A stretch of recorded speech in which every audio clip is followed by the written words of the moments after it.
In today's video I will show you how to fly an airplane, how to get six-pack abs, and also how to draw a cat. Well, at least 1 out of 3. I have been making fitness videos on YouTube for about 3 years now, and still the most common question that I get is also one of the most annoying questions for me to answer, which is how can you get six-pack abs? Well, there is not really an easy solution for it, and therefore I made this video to pile up the things that you will have to do in order to get six-pack abs. So I actually wrote down the things that you will have to do in order to get six-pack abs, and it's quite a whole list of things that you will have to do. I made a couple of subsections, and the first one is nutrition, then comes working out. Third is balance between rest and activity, and also the mental issue, because getting six-pack abs most of all is a mental goal rather than a physical one. And finally, the progress. How can you keep track of your progress? And in this video I will give answer to all of those things.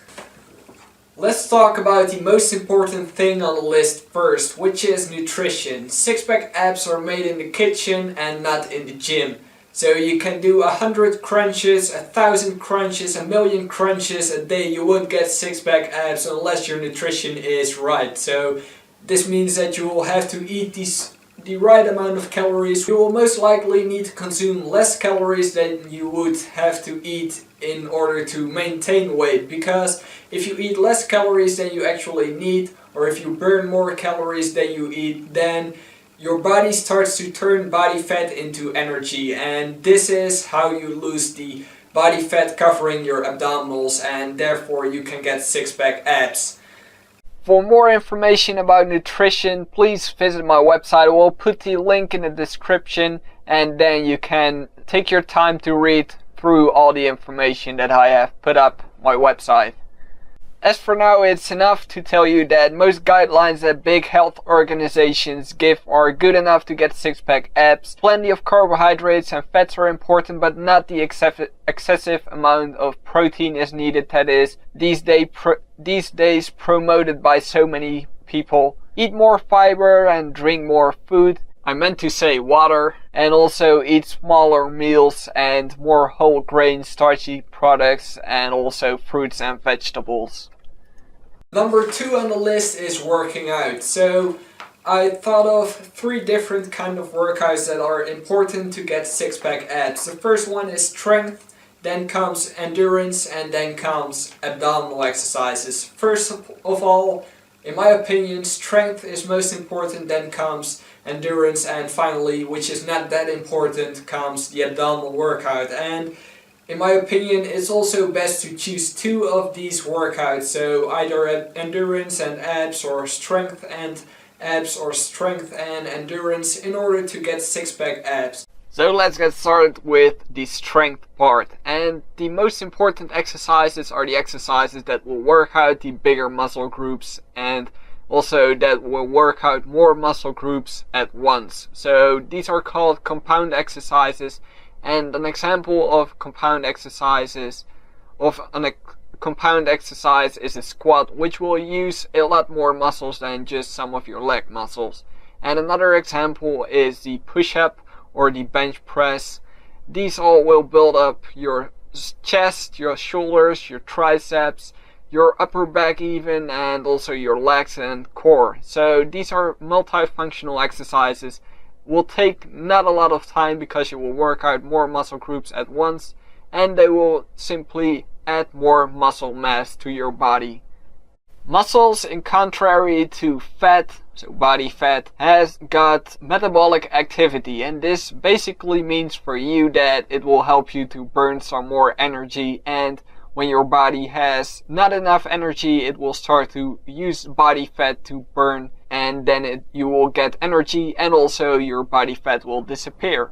Besides that, a lot of strength exercises also indirectly work out your abdominals. Next up is the cardiovascular part of your workout. Now, if you are a heart gainer or if you have difficulties gaining some muscle, then just skip the cardio part and focus on strength and abdominal exercises combined with nutrition. However, cardio exercises burn a lot of calories, and like I said before, a shortage of energy will help you to burn body fat on the long term.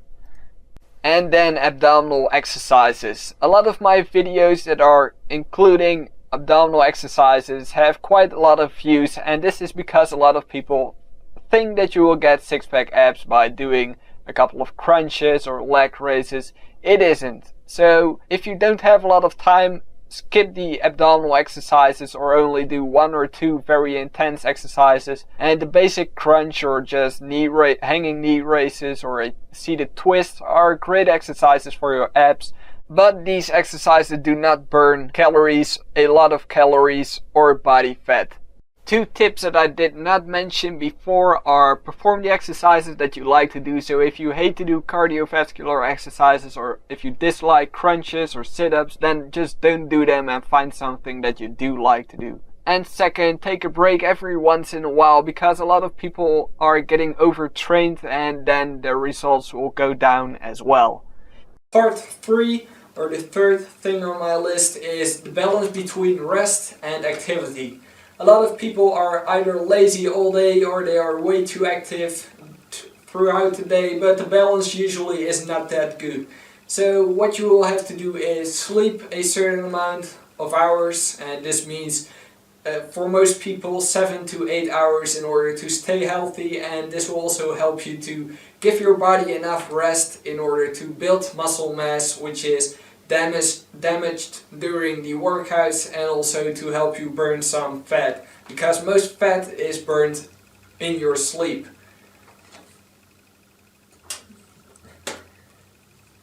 Right after a workout, it's not really a good idea to start running a marathon, for example. So if you are going to work out, then make sure that right after a workout for 1 or 2 hours you will be at complete rest, or at least less active than you would be normally.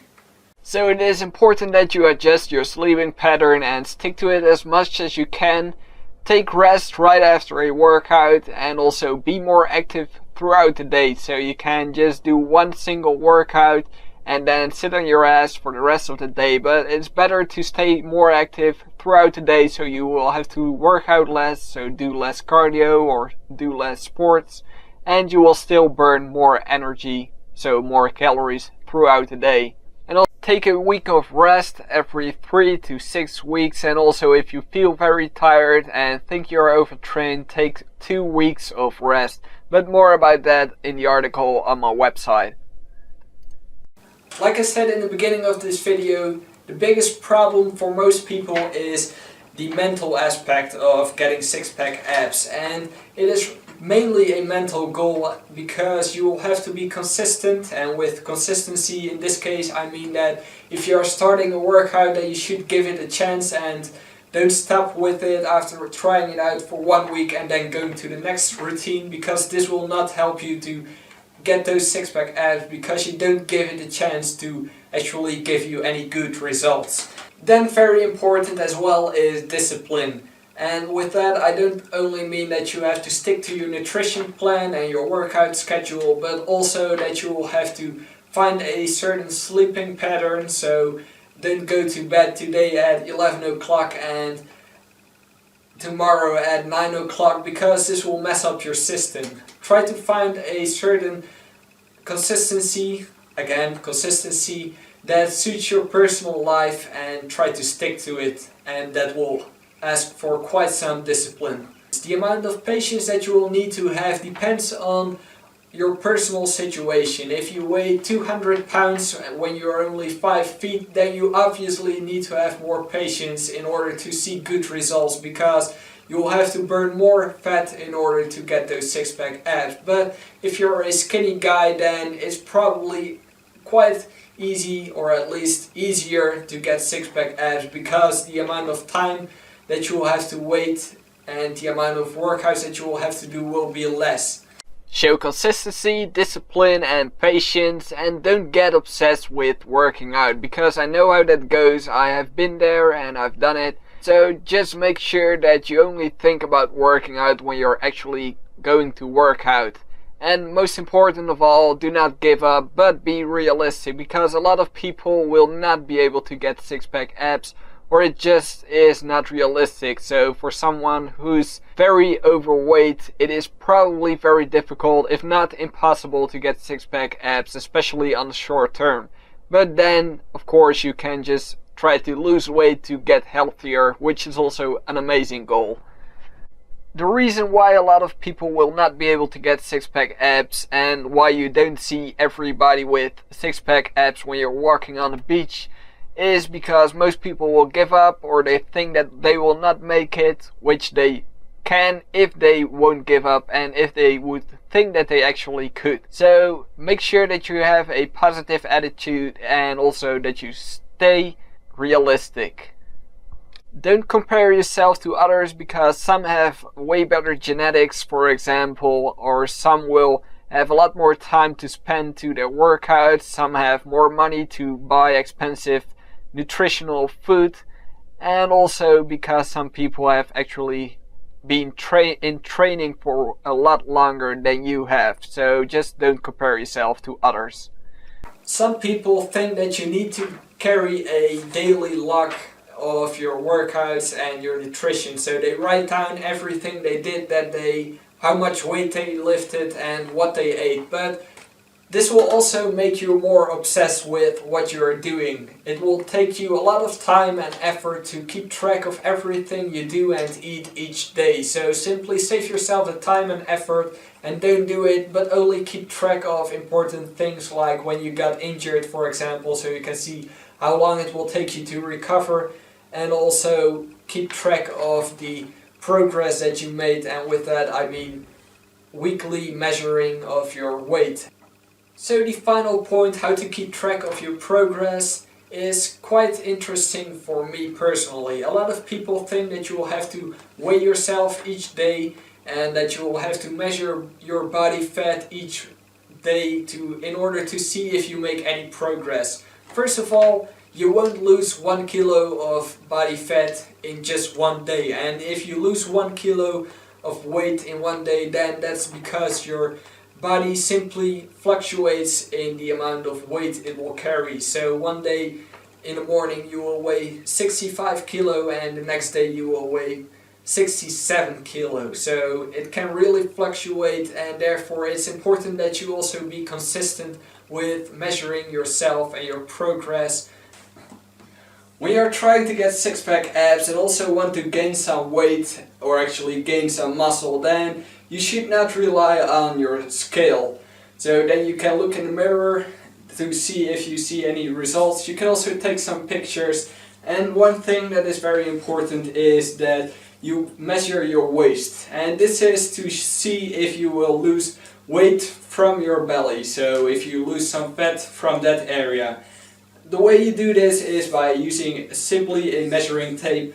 Just use centimeters or inches, whatever you prefer. I have one with centimeters. So to find the thinnest part of your waist section, it's pretty easy. First of all, find the lower part of your rib cage, which is around here, and then find the top of your hip bone, which is around here. So in between this, right in the middle, you should measure, and this is around here for me. So then I put around the tape, like so, and make sure that the measuring tape is not too tight, but that it does enclose your body properly, so like this. And then simply look at the number, and for me it's 72, so that is how it works.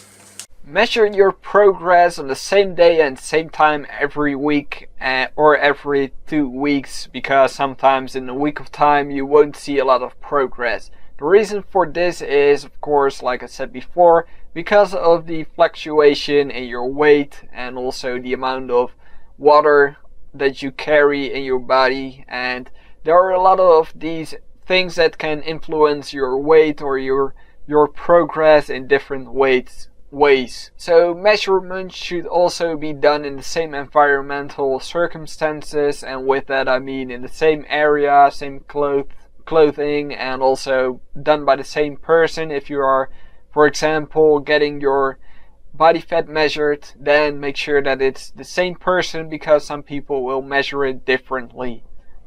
Don't use the weight scale too much, because it will only tell your weight and not the way your body is built up, so it won't tell how much muscle mass you have. And if you look in the mirror and you see that you are fat, then you don't need the weight scale to see if you're actually thin, because you're not. So visual equipment like photographs, the mirror, and also videos are more effective to see your progress.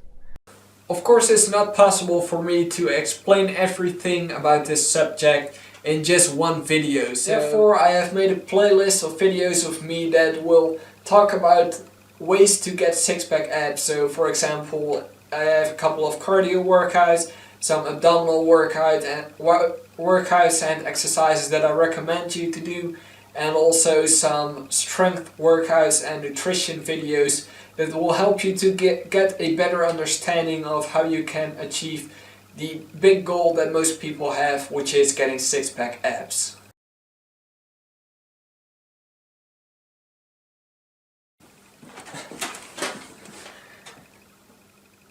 Besides that, discipline is